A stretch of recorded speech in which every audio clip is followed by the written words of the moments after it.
수 있어. 우리나라와 터키가 통화 스와프를 체결했다는 사실을 알고 계신가요?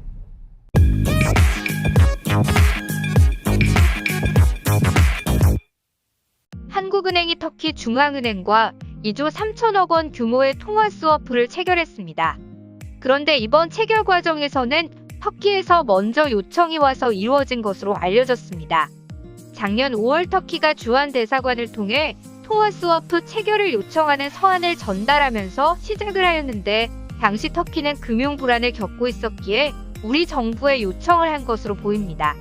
이번 통화 스와프를 체결한 터키는 우리나라와 중요한 교역국이기도 한데, 2012년 자유무역협정을 체결했으며 2020년 기준 무역 규모는 26위이고 수출은 18위, 수입은 39위를 기록한 교역국이어서 이번 통화 스와프는 단순한 의미를 넘어 양국 간 무역 대금을 결제할 때 달러로 결제하던 기존 방식에서 원화로도 결제가 가능하도록 협의를 할 예정이며, 이를 통해 달러화에 대한 의존도를 낮출 계획을 한국은행은 가지고 있습니다. 이번 터키와의 체결로 통화 스와프 협정을 맺은 국가는 기존 8개국에서 9개국 플러스 아세안 국가로 늘어나게 되었으며 1982억 달러 규모의 계약을 맺게 되었습니다. 한편 이 내용은 일본으로도 전해졌습니다. 일본 네티즌은 일본이 버려진 것이라는 반응부터 다양한 반응들을 보이고 있는데, 지금부터 일본의 반응을 확인해 보시죠. 한국과 스와프를 체결한 나라는 도대체 제정신인 건가? 불량 국가인 한국을 어떻게 믿고 체결해주는 것이냐 말이다. 자국민에게 미안하지도 않은가? 한국과 통화 스와프를 체결한 국가는 미국과 캐나다, 중국 등인데, 당신 말대로라면 미국과 캐나다 그리고 중국은 제정신이 아닌 나라라는 말이군요. 여러분들은 신경 쓰실 이유가 없습니다. 그냥 약자 연합이라고 보면 되기 때문입니다.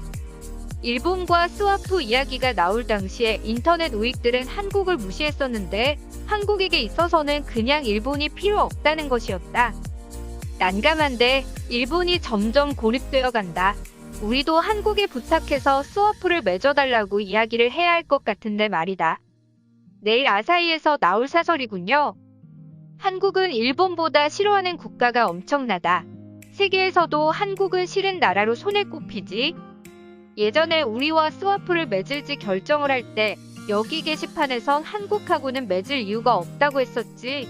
한국은 곧 부도가 날 것이라면서 말이야. 그런데 대체 한국은 언제 부도가 나는 거야?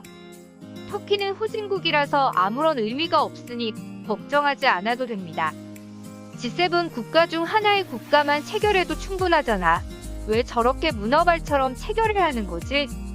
이런 체결이 있을 때마다 우익들은 영원히 일본에는 스와프 이야기는 하지 말라고 했는데, 정말 한국은 일본을 쳐다도 보지 않고 다른 곳만 계속 쳐다보고 있구나. 인터넷 우익들 너네들이 원하는 대로 되어버렸으니 기분이 좋냐? 터키에도 K법칙이 발동하는 건가요? 터키의 기원은 제일교포입니다. 삼성과 현대는 최악의 결과인 것 같은데, 터키에서 달러로 받을 줄 알았는데 원화가 들어오는 믿기 싫은 결과가 나타나게 되는 거잖아. 근데 왜 하필이면 터키화 하는 걸까요? 미국 금리가 계속 오르는 시기라 위험할 텐데 말입니다. 미국과는 다른 의미로 한국은 중동을 싫어하고 있구나. 물에 빠져있는 터키와 손을 잡는 것인가? 한국은 이제 미래가 없어 보입니다. 터키와 스와프를 체결하다니. 옆나라 일본이 있는데 왜 이렇게 돌아가며 하는 거냐고. 터키만 상대를 해준다는 뉴스이군요. 이제 일본은 터키와는 스와프를 체결하면 안 된다. 자칫하면 한국까지 도와주는 꼴이 된다. 서로 죽고 죽이는 과정입니까? 일본도 빠른 시일 내에 한국과 스와프를 체결해야 한다. 스와프는 많이 할수록 좋은 것이 아닌가.